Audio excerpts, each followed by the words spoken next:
Professor Luiz Antônio Vale, quais são os principais desafios para a consolidação da governança no setor público brasileiro? Olha, a governança ela tem 3 pilares: a liderança, a estratégia e os controles. Indo de trás para frente, controles, sejam eles externos, controles independentes, ou controles internos, você mapeia o fluxo, estabelece os pontos-chave e implanta o controle. A estratégia, você cria ela, registra e monitora.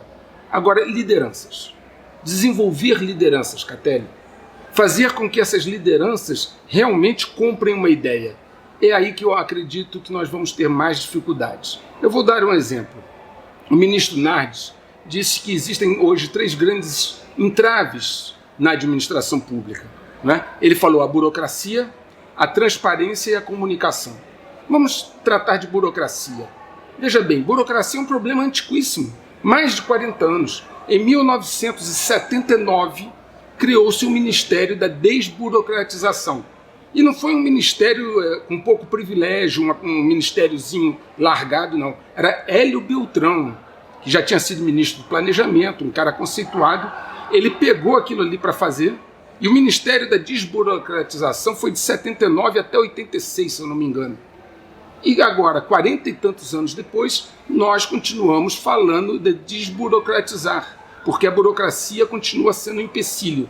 Ora, o Ministério tinha status, tinha verba, tinha um homem forte à frente. Por que ele não resolveu o problema?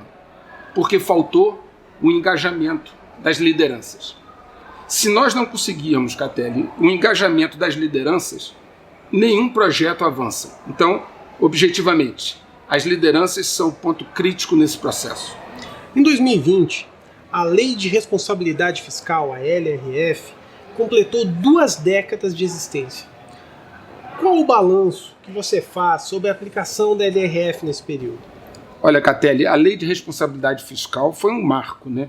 Algo assim, foi uma quebra de paradigmas. Até aquele momento, o que acontecia no Brasil? O político se elegia em cima de promessas, e quando ele ia chegando no final do seu mandato, ele começava a gastar muito além do que podia, porque ele precisava se reeleger.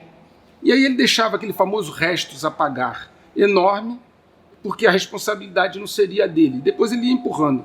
Além de responsabilidade fiscal, ao estabelecer limites para os gastos e para o endividamento, ela teve um cunho, antes de tudo, também educacional, porque ela obrigou a haver transparência nos gastos.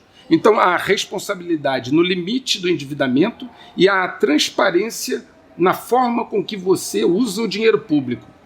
E, no caso, a transparência obrigou o político a fazer o quê? Planejamento. Porque sem o planejamento, ele pode estourar o teto. Então, ao introduzir-se o planejamento, se melhorou a qualidade da gestão, e o planejamento e a gestão são também muito importantes para a governança. De alguma forma, Catelli, a lei, na verdade, quebrou um ciclo de responsabilidades e criou um novo modelo educacional. Ela foi extremamente importante para o país. Professor, na sua visão, quais são os principais desafios para a gestão em 2021 e no que a governança pública pode contribuir?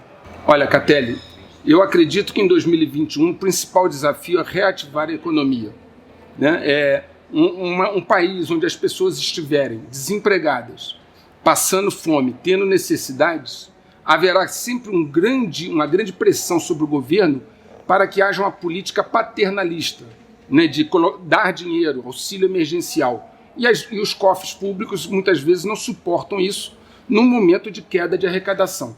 Reativar a economia é essencial, né? Minha mãe dizia, casa que falta o pão, todo mundo grita e ninguém tem razão. Eu vou dar um outro exemplo, Catelli. Na campanha de reeleição do Bill Clinton, todos estavam discutindo os problemas da campanha, aquele escândalo com a Mônica Lewinsky, etc. E aí, durante as discussões, James Carville, que era um estrategista, ele falou assim, gente, para. Aí ele disse a frase famosa, é a economia, estúpido. É a economia, estúpido. Por quê? Porque se você acerta a economia, se as pessoas estão felizes, bem empregadas, bem remuneradas, tendo lazer, toda a parte psicossocial, toda a parte o entorno da sociedade, ele se pacifica. Se na economia vai mal, se as pessoas estão tendo necessidade, não têm emprego, você desestabiliza o país. Você desestabiliza a questão social e você aumenta uma pressão sobre o governo que gera instabilidade até mesmo institucional ao país. O governo federal publicou um decreto que institui a Estratégia Federal de Desenvolvimento para os anos de 2020 até 2031. Como o senhor avalia o planejamento estratégico no setor público brasileiro? Olha, Catelli, assim, só para a gente conceituar, a EFD ela não é propriamente o planejamento estratégico. Ela trata de cenários macroeconômicos. Quando nós falamos em planejamento estratégico de um país, ele contempla todos os cenários de toda a vida nacional. Então, por exemplo, contemplaria a geopolítica, a área militar, a área psicossocial, a economia. Então a EFD ela vai tratar especificamente de cenários macroeconômicos. Na verdade, ela nem se intitula um planejamento, ela não diz isso, ela diz que ela é uma visão de futuro, um plano de longo prazo, né? Então, sobre esse aspecto, um item positivo da EFD é que no seu eixo institucional ela promove o aprimoramento da governança pública. O fato dela ter contemplado a governança e ter colocado isso no seu próprio texto é extremamente positivo e relevante. Agora, assim como nós estamos tratando dos aspectos positivos, nós temos que falar também dos possíveis óbices, ok? Por exemplo, é impossível implementar a parte mais positiva da EFD se não houver comprometimento de todos os entes federados, né? Desde os estados aos municípios, de todas as instâncias do poder, porque ele é um plano que precisa da junção de vários objetivos que somados chegam ao objetivo principal. Então, por exemplo, se nós não tivermos, aí voltamos de alguma forma à questão da liderança, que foi sua primeira colocação que eu observei. Se não houver, Catelli, a adesão das lideranças, desde o vereador, do prefeito, do deputado, do governador, dificilmente a EFD chega ao seu cenário mais positivo. Nós precisamos, Catelli, superar a divisão do país. Um país dividido, a Bíblia já diz, casa dividida não para em pé. Um aspecto psicossocial importante hoje a ser trabalhado é reunir o país, unir o país em torno dos pontos convergentes. Então nós podemos sentar e estabelecer uma pauta daquilo que é convergente entre nós e aquilo que é divergente nós deixarmos para discutir depois. Assim, nós pelo menos avançamos com a pauta do que é convergente.